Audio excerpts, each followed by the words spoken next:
Soft goods. Soft goods equals curtains, equals drapes, equals whatever else someone remember decided to call it. Because, you know, people call things strange things. The theaters have some curtains, either stock items or maybe there's just the application there used over and over and over and over again. If you walk into Gates Theater, you're going to see black curtains hanging all over the place. This is an image I stole from Rose Brand. We're going to talk about Rose Brand today. Rose Brand is the 900-pound gorilla in the soft goods market in the United States. So they dominate a lot of the market share. Curtis, what do you mean by, do you all know what he means by a 900-pound gorilla? I don't know what that means. If a 900-pound gorilla walked in the room right now, what would it be? Impossible to ignore. It's the largest thing in the room. It's going to take up its own space. It's not going to allow anybody to take over its space. It's going to dominate all of the physical space of this room. It's a 900-pound gorilla. You give it space. Okay, that's what Rose Brand is. Rose Brand is the company. Well, let's see what's the other one. Well, there's really I can't think of a really good. Can't think of another one. Right off the top of my head. Who can think of a company that is the biggest company in that market? Go. Google is the 900-pound gorilla of internet browsing software. That's a really good example. What? The Disney conglomerate. Disney is the 900-pound gorilla in the entertainment industry. That's that example. Okay. Right now we're talking about soft goods. Website. I'm assuming that you can read, so you can look at it and see all the things. It's just a cutaway of the theater, showing you all the different pieces and identifying what's what. Not to be trifled with. Soft goods are expensive and hard to replace. That's the biggest thing. In my experience, most inventories are old, overused, and moderately beat up. The Miami Theater Department inventory is very typical. Most of it is old. I made this PowerPoint a few years ago.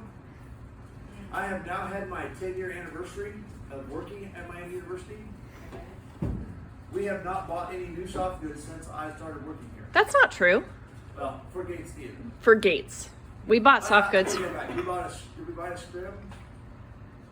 No, we did not buy a scrim. We need to. We bought Ours some has a soft big hole goods in it. We bought soft goods for Easter 100. We bought soft goods for 88. Studio 88. We did not buy. We did not buy any new soft goods in Gates. Most of the new stuff is over a decade old, and some of these go in the dumpster. Fire, building, fire, and life safety codes all have something to say about theater curtains.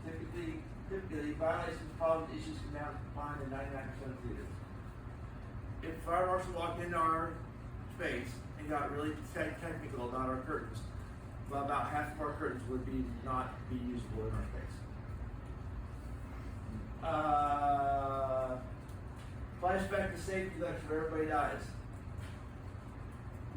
What happens when you set the curtains on fire in a theater? A lot of smoke, problems. The big problem with theater curtains is mostly smoke. It's a smoldery mess. And so you want to get, the key is just get everybody out of the building so that they don't become, smoke inhalation is a big issue. The most important thing to do, figure out who to ask. AHJ. Authority having jurisdiction. If you're ever working in a theater or any place else that is a public space, find out who the authority having jurisdiction is in your area. Is it the local fire marshal? Is it we have a safety office on this campus. I've actually met those people now. They're fairly nice folks. They seem more interested in making sure that we're not going to get sued or that the insurance company isn't going to say something to them than they are about really the actual well-being of human beings. But is it the organization? Is it the city? Is it the county? Is it the township? Is it the state? Is it federal? Who has jurisdiction? Where are you what jurisdiction do you live in, who's the next layer, because there's all layers. I mean, we get all the way to the federal level at some point. No, authority having jurisdiction. That's something that you should always know. Or you don't need to know it, but as you think about policy and regulation, knowing who to ask and knowing who has jurisdiction is important. IFR versus ISR. IFR. Let's start with one overriding principle. We had a party one night when I worked at Utah Shakespeare Festival years ago, and we've gone up on our day off we've gone up at the end of the day we had one day off per week. We had gone up at the end of the day to a campsite in the national forest on the mountain. It was beautiful, it was gorgeous, beautiful mountain views and everything else. We'd all thrown firewood and crap in the back of our vehicles and brought camping stuff and food and everything. And we're up there and there's this one guy, and he's in charge of the fire. He decided he's in charge of the fire. And he gets throwing stuff in the fire, and he's got this big huge bonfire going, and we're like, oh my goodness. Somebody said something to him, and he turned around and he said, anything will burn if you get it hot enough. And it made me laugh. Because it's true. Pretty much anything will burn if you get it hot enough. If you throw a rock in the molten lava, guess what's going to happen to that rock? It's going to melt because it's that hot. So, NFR. Not flame retardant. NFR plus fire equals death, destruction, and disaster. Cotton is a popular fabric choice. It's relatively inexpensive. It's available. It makes really nice curtains. It's very flammable. What did they make the first gunpowder out of? Cotton, because it burns really well. We make a lot of curtains out of cotton because it's really inexpensive, relatively inexpensive, available, and makes great curtains. Okay? Problem is it burns really bad. So, what do we do to make cotton not burn? Flame retardant. Flame retardant fabric is woven and then treated to self-extinguish. You put it in a fire, it will burn. You put it on a fire, it will burn a hole in it. If I take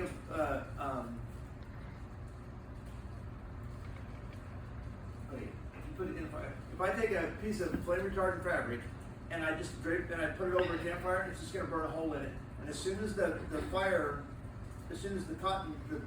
curtain burns away, the fabric burns past the edge of the flame, it's going to stop burning. It's going to self-extinguish.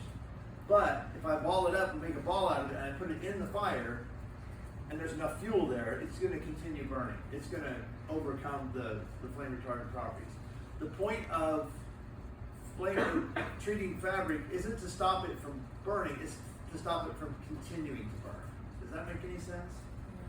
So it's going to if you put a heat source on it, it's going to keep burning until it burns far enough away from that heat source to stop to self-extinguish. It's about the spread of fire. Correct. Right? It's about stopping the spread of fire. Mm-hmm. Flame retardant is not forever. FR is a treatment. It's particulate trapped in the fabric. It's a little more complicated than this. You get into chemistry and all kinds of exciting, cool things because there's a lot of chemistry involved in what particulate you trap in there. But at the end of the day, on a foundational level, if you cover a fire, one of the ways they say to put out a fire is to scoop dirt on it, right? It's kind of, your fabric kind of has dirt trapped in it. It's part of what's happening. It's much more complicated than that. But, a solution containing fire discouraging particulate is sprayed on the fabric. Vehicle of the solution, usually the water, evaporates, leaving the particulate behind to wait for the fire. Over time, the particulate gets bored and it falls out, gets lost. It's not connected to the fabric. Where does dust come from?